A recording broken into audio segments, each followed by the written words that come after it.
Halo, assalamualaikum warahmatullahi wabarakatuh. Bertemu lagi bersama saya Mimi di channel Mimi Siti Rahmi. Nah teman-teman, mungkin udah lebih sekitar 6 bulan ya saya nggak bikin video terbaru ya. Mudah-mudahan masih ada teman-teman yang nonton video ini, karena emang kalau di YouTube ya, kalau udah lama nggak upload itu penonton sepi ya teman-teman ya. Jadi mudah-mudahan masih ada yang nungguin video saya. Jadi kenapa saya lama sekali tidak bikin video? Dan yang pertama itu memang karena udah kehabisan ide ya teman-teman, kehabisan topik.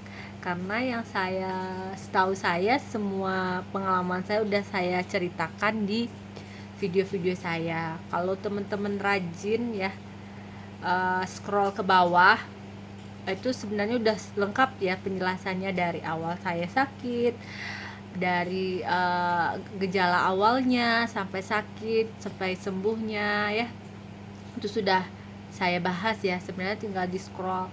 Kalau ngikutin prosedurnya ya teman-teman, tonton dari awal itu ya, terus pahamin, itu insya Allah bisa membantu teman-teman untuk sembuh. Tapi masih banyak ya teman-teman di kolom komentar yang mempertanyakan ya tentang cara sembuh atau gejala-gejala yang dialamin ya, padahal tuh udah dibahas ya, mungkin subscriber baru ya.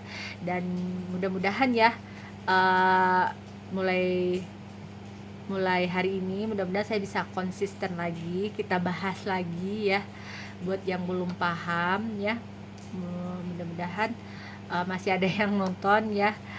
Saya minta dukungannya lagi untuk terus like, share, and subscribe channel ini ya. Kemudian ya, yang pertama tadi karena kehabisan topik, yang kedua memang kenapa udah nggak bikin video, lama nggak bikin video. Yang kedua itu karena pindah rumah ya teman-teman. Jadi pindah rumah yang cukup menyita waktu dan tenaga.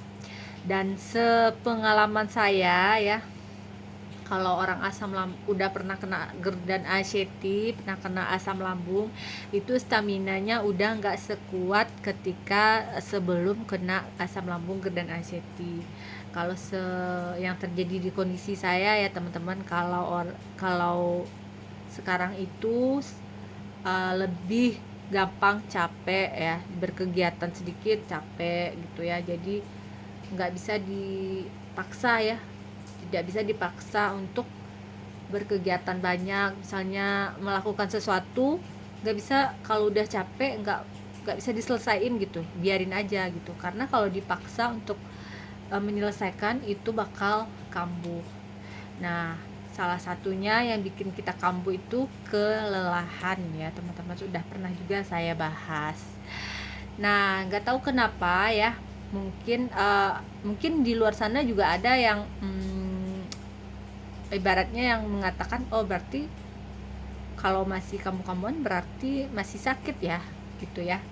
Nah, kalau sepengalaman saya selama saya sharing dengan sesama penderita GERD dan anxiety, yang saya baca-baca dari artikel-artikel, kemudian dari penjelasan dokter juga, memang kalau kita sudah pernah kena asam lambung, GERD dan anxiety itu memang sulit untuk sembuh ke 100% ke kondisi normal ya teman-teman.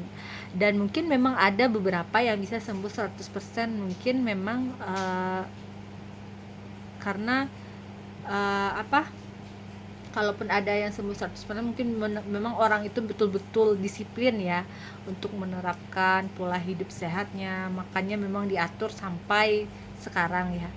Kalau saya sendiri ya makanannya udah sembarangan lagi ya, udah sembarangan ya. Tapi yang masih saya pantangin ya itu yang memang betul-betul pengaruhnya emang sangat amat mengganggu ya, yaitu kopi dan yang bersantan yang nggak bisa diterima di perut ya. Kalau udah minum kopi tuh walaupun sedikit tuh langsung pusing, langsung kembuh. Yang bersantan pun langsung enek, mual gitu ya. Nah, jadi berhubung ya soal makanan tadi. Nah, jadi saya juga mau cerita di video ini ya, pengalaman saya selama ke Malaysia di akhir tahun kemarin. Nah, jadi salah satunya yang bikin saya nggak bikin video juga karena ada uh, ada liburan yang tak disengaja ya, sebenarnya nemenin suami ada urusan kerja dan sekalian liburan gitu. Nah, di jadi sebulanan di sana ya, di Malaysia ya teman-teman. Nah, yang itu yang mau saya ceritakan ya, karena di Malaysia itu kan nasinya kan nasi lemak ya teman-teman, pakai santan gitu ya. Nah, di situ bener-bener nggak tahu kenapa nggak cocok dengan makanan di sana. Padahal kalau Malaysia dengan Indonesia itu kan sebenarnya nggak jauh beda ya teman-teman, dari bahasanya, dari makanannya hampir-hampir sama, cuman rasanya aja yang mungkin kalau menurut saya ya, di lidah saya itu masakan Malaysia itu agak manis-manis gitu ya, kurang sesuai lah dengan lambung. Nggak tahu kenapa itu bikin asam lambung saya kambuh ya teman-teman. Jadi waktu itu saya diajak ke salah satu restoran yang masakan Melayu. Langsung perut ini rasanya meloyo ya, langsung pusing gitu. Jadi langsung muntah semua yang saya makan ya, habis itu nggak berani lagi makan itu ya. Terus juga pergi ke coba makan di di McD. Nah, di McD di Malaysia itu ternyata nasinya itu juga nasi lemak ya, juga nggak cocok ya teman-teman. Jadi itu padahal itu di Malaysia itu sebenarnya udah hampir sama ya teman-teman dengan Indonesia, tapi baru ke Malaysia aja ini lambung udah nggak cocok dengan makanannya, apalagi mau jauh-jauh ke luar negeri, ke mana, ke Korea atau kemana gitu ya. Ke Malaysia aja sudah kerepotan ya teman-teman, apalagi ke yang lain. Jadi kecuali kalau makan masakan Thailand ya, masakan Thailand itu hampir sama kayak masakan kita, kayak ada sop ikan paling cumi gitu ya, itu cocok, nasinya pun normal ya teman-teman. Nah, jadi itu ya yang saya rasakan ya tentang makanan ya. Nah, jadi mau sharing awal saya pergi ya, ini pertama kali setelah sakit saya naik pesawat. Nah, gimana pengalamannya, apakah kambuh? Nah, di pesawat ya teman-teman, alhamdulillah nggak kambuh ya, panic attack-nya nggak kambuh, itu yang paling penting ya. Karena kalau saya ini ya, badan saya ini kadang aneh gitu ya teman-teman, kadang-kadang memang itu tadi ya, tiba-tiba aja kambuh gitu ya. Jadi tanpa nggak tahu kenapa kadang-kadang tiba-tiba kambuh gitu. Nah, alhamdulillah di pesawat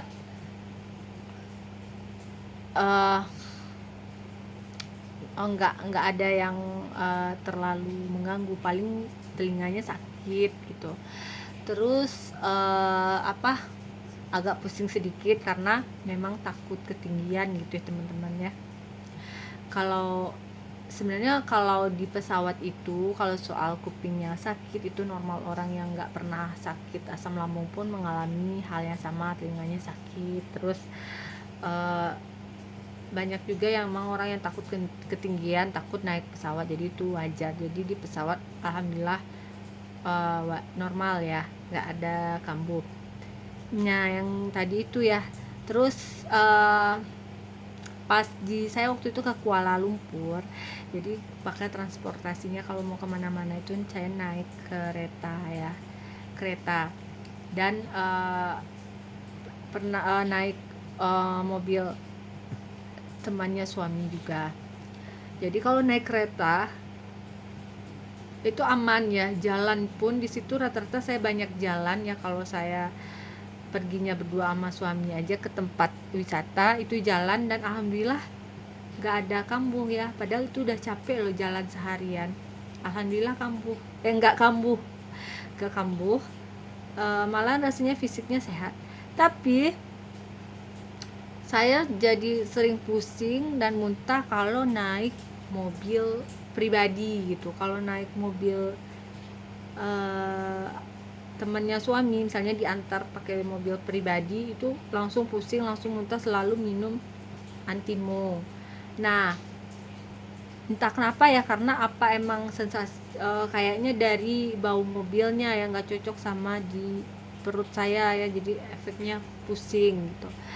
Terus pas ke luar negeri kemarin itu ke Malaysia, saya sempat kambuh panic attack-nya ya pas di restoran Thailand. Jadi waktu itu kebetulan kita coba makanan Thailand gitu ya.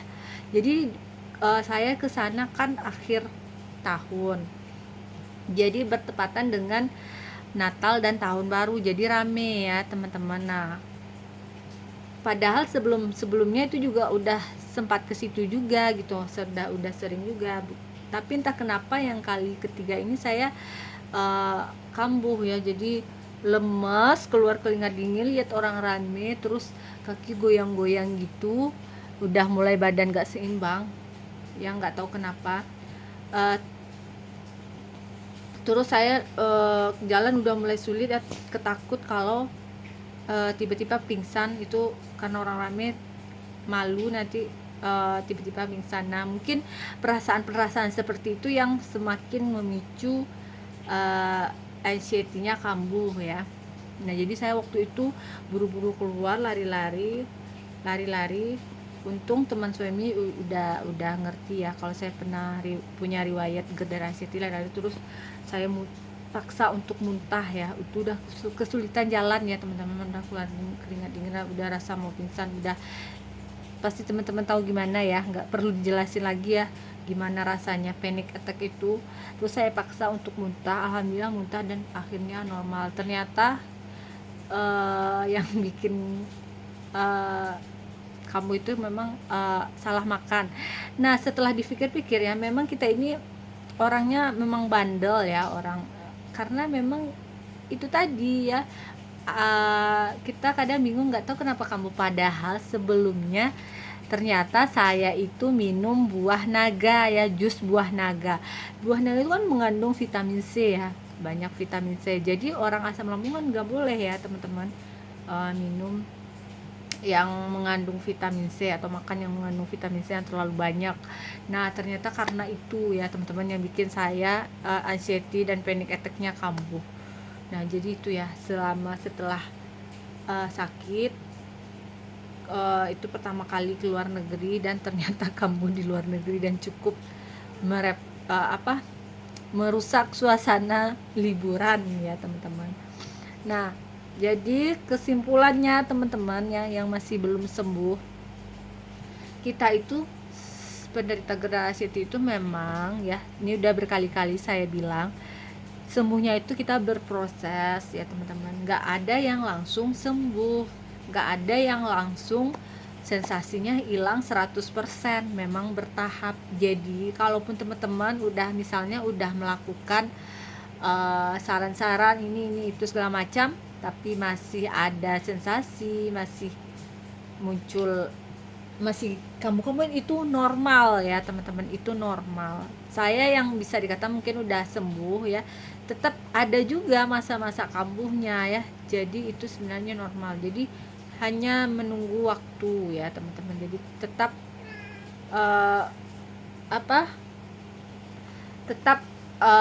disiplin aja ya untuk melakukan 3P yang sudah sering saya jelaskan gitu ya.